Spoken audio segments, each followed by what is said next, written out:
The Path to Defeating Immortality, Full Theory.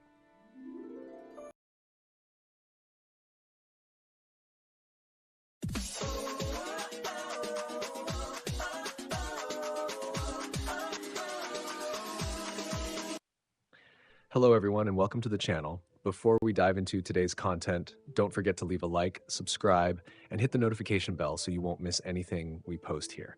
All right then, let's get straight into the video. Regeneration. The Pirates.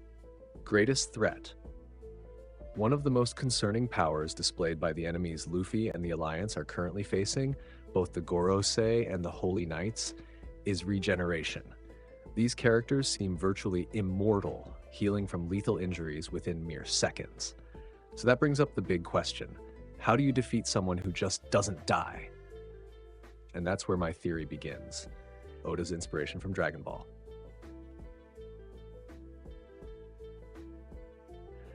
We know that Ichiro Oda is a massive fan of Dragon Ball, and his work is filled with both direct and subtle references to Akira Toriyama's universe. Because of this, I believe the regeneration we're currently seeing, especially from characters like Gunko in Chapter 1146, has strong parallels to the regeneration abilities of Majin Buu. Majin Buu, as many of you remember, was practically invulnerable. He could reassemble himself even after being blown to pieces, vaporized, or reduced to tiny fragments. His instant magical healing made him one of the hardest enemies to beat, and that's exactly what we're witnessing with the current world government antagonists. How do you beat that kind of regeneration? If Oda really did draw inspiration from Majin Buu, then the key might lie in how Buu was eventually overcome.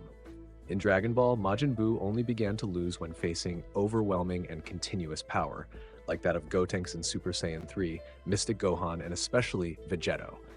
Those battles pushed Buu's regeneration to its absolute limits, to the point where his body began to falter. In short, the secret isn't to stop regeneration directly, but to exhaust it. And that's where One Piece logic comes into play. Haki overrides everything. Kaido already explained this clearly. Haki is the ultimate power, greater than any devil fruit.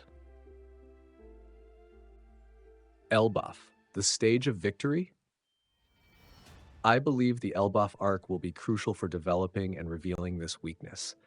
I strongly suspect that we'll see one of the Holy Knights fall for the first time, and it will happen because someone like Luffy, or even the legendary Gabban, manages to push their regeneration to the breaking point, relying on high-level Haki to do so.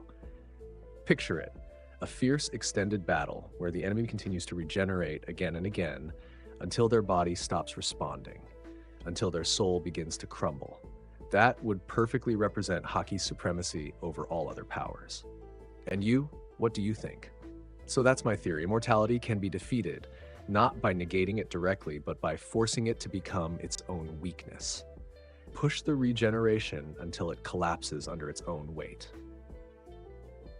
Now I want to hear from you. Do you agree? Do you disagree? What do you think is the real path to defeating the Holy Knights and their insane regenerative powers? Drop your thoughts in the comments. Let's discuss. If you enjoyed this video, don't forget to like, subscribe, and ring that bell for more content just like this. See you next time. Thanks for watching.